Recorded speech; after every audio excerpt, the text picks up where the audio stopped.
అందరికీ నమస్కారం. ఇవాళ మన స్టూడియోలో ప్రముఖ ఆధ్యాత్మికవేత్త జ్యోతిష్య పండితులు జయేష్ శర్మ గారు మనతో ఉన్నారు. గురుగారితో మాట్లాడదాం. గురుగారు నమస్కారం. నమస్కారం. 2025 ఫిబ్రవరి మాసం తులారాశి వారికి ఎలాంటి ఫలితాలు ఉండబోతున్నాయి గురుగారు? శ్రీ గురుభ్యో నమః. శ్రీ మహాగణాధిపతయ నమః. శ్రీ మహాసరస్వతి నమః. హరి ఓం. శ్రీమాత్రి నమః. తులారాశి యొక్క స్థితిని చూసినట్టయితే చిత్తా నక్షత్రం 3-4 పాదాలు, అట్లాగే స్వాతి నక్షత్రం 4 పాదాలు, విశాఖ నక్షత్రం 1-2-3 పాదాలు తులారాశి. ఈ యొక్క గ్రహస్థితి చూసినట్టయితే 12లో కేతు ఉన్నారు వీరికి గ్రహస్థితిలో.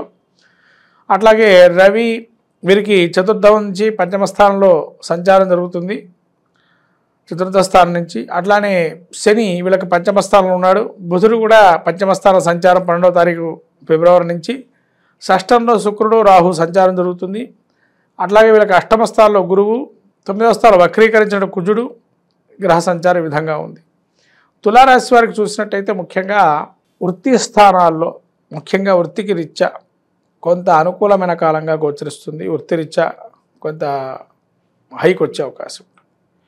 తర్వాత పంచమ స్థానంలో రవి సంచారం వల్ల వీళ్ళు మార్పులు ఏవైతే ఉంటాయో, ఒక ఫేము ఏదైతే ఉంటుందో, కొంత హోదా అనేది కొంత పెరిగే అవకాశం ఉంది.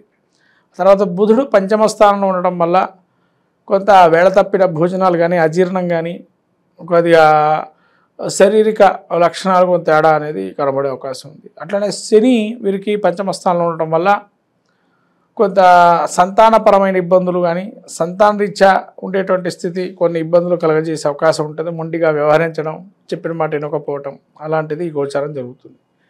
షష్టంలో శుక్రుడు ఉచ్చలో ఉన్నాడు. ఉచ్చలో ఉండేటువంటి షష్టంలో శుక్రుడు అనేది గోచారీత్యా మంచి ఫలితాలు ఇస్తాడు.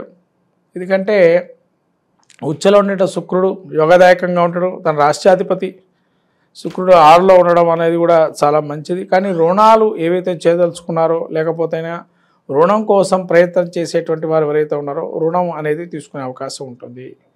అట్లానే రాహు ఉండడం వల్ల శత్రు పరాభవాన్ని చూస్తారు, శత్రు పరాజయాన్ని చూడటం అవకాశం ఉంటుంది. మీ వల్ల శత్రువులు ఏవైతే ఇబ్బంది మిమ్మల్ని పెడుతున్నారో వాటి నుంచి ఒక్కసారిగా బయటపడతారు. తర్వాత వీరికి గురువు కూడా అష్టమంలో ఉన్నాడు. గురువు ఒక అనుగ్రహం లేదు, అయినా వీళ్ళకి శుక్రుడు యోగదాయకమైన పీరియడ్గా ఈ శుభుడు ఉన్నాడు కాబట్టి యోగదాయకంగా ఉంటుంది.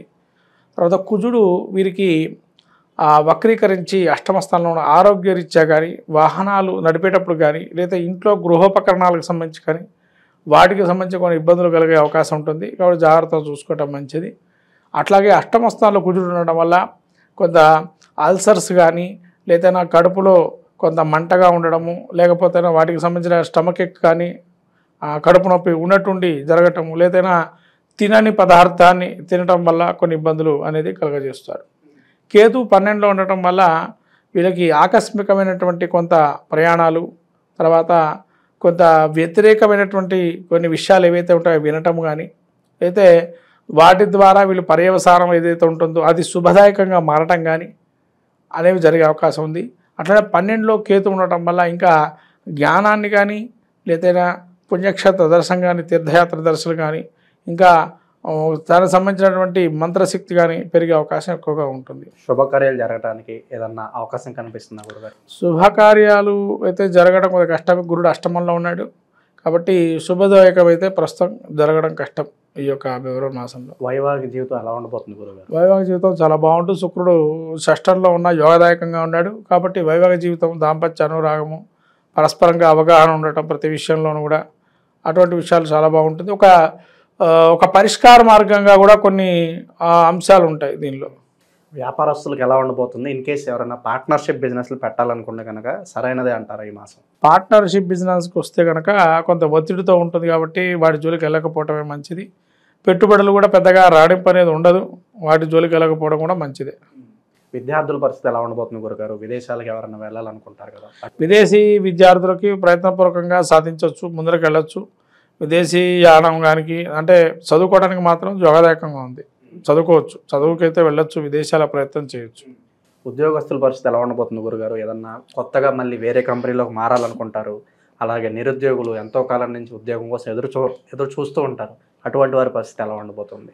కొద్దిగా నిరాశ నిస్పృహలు ఉంటాయి. ఉద్యోగంలో కూడా మార్పులు చేసుకోవడంత ఇబ్బందికరంగానే గోచరిస్తుంది.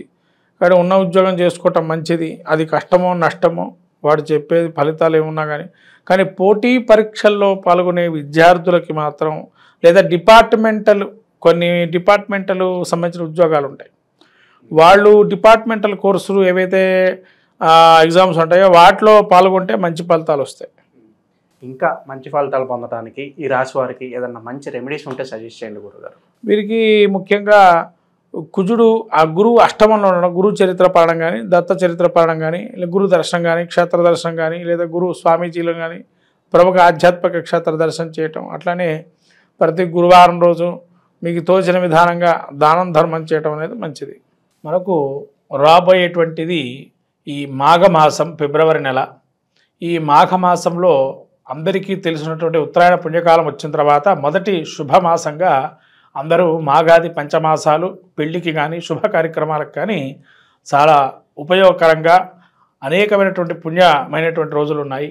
ముఖ్యంగా చెప్పాలంటే సంతానం కోసం ఎవరైతే వెయిట్ చేస్తూ ఉన్నారో వాళ్ళకి చాలా అద్భుతమైన మాసంగా మాఘమాసం చెప్పబడింది.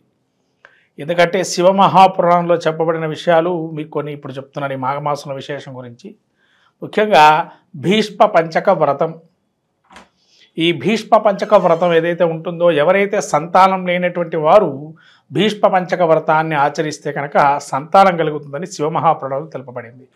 అట్లానే మనకు పుత్రదా చతుర్థి అని చెప్పి ఒకానొక చతుర్థి తిథి కూడా ఈ యొక్క సమయంలో వస్తుంది. అంటే సంతానం అటువంటిది ఎవరికైతే చాలా ఇబ్బందులు పడుతూ అనేకమైనటువంటి వైద్యంలో కూడా సంప్రదిస్తూ ఉండేటువంటి వారికి ఈ యొక్క మాసం మీరు ఏదైతే అనుకుంటున్నారో ఆ సంతానవంతులు కావాలనుకునేటువంటి వారు ఈ భీష్మ పంచక వ్రతాన్ని ఆచరించడం ద్వారా ఖచ్చితంగా కలుగుతుంది. అలానే మనకు పితృ సంబంధమైనటువంటి ఏదైతే మనకు పితృశాపాలను అంటామో ఇటువంటివన్నీ కూడా మనకు ఈ మాఘమాసం పౌర్ణిమ మహామాఘి అని కూడా అంటారు.